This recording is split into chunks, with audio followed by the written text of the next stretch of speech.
All right, finally, microbial stability. A lot of powders are going to have a really low water activity, and sometimes people don't, recognize that there can still be a safety concern there. I mean, powders could have a microorganism of concern, and it may be safe, but it's not necessarily sterile. And once you rehydrate a powder, if there is a spore there or a concern, a microorganism of concern, once it's rehydrated, this is when we can start to see some safety issues. I understand that you recently contributed to an article, and I was hoping that you could talk a little bit about what was in that article.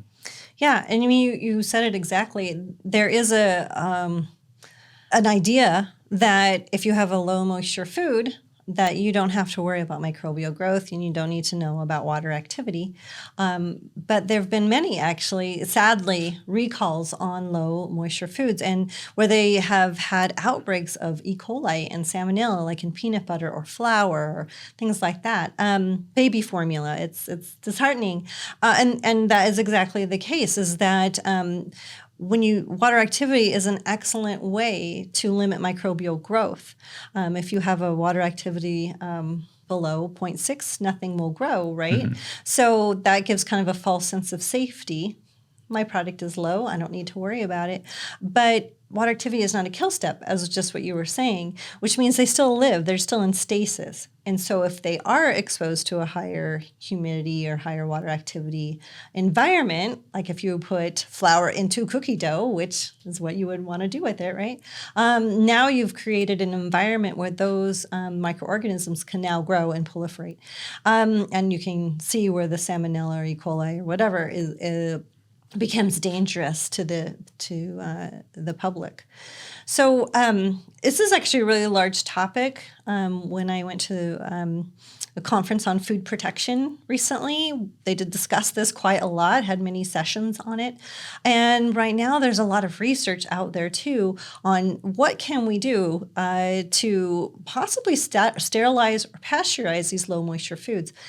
So the research is being done out there, and we know several researchers, mm-hmm. and I know you do as well, that are working on this very actively to try to think of and come up with these ways that we can to not have any microbial growth or these outbreaks that are happening, that we can pasteurize or sterilize these low moisture foods.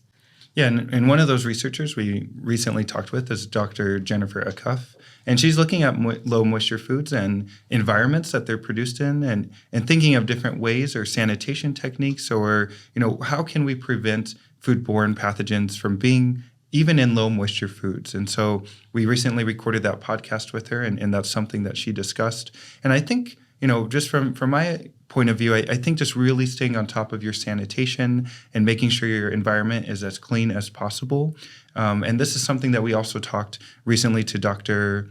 Minto Michael at Washington State University about, again, looking at microbiology and really understanding, there are different temperature, time combinations and water activity. But like you mentioned, you can't heat every type of food because you're going to cause some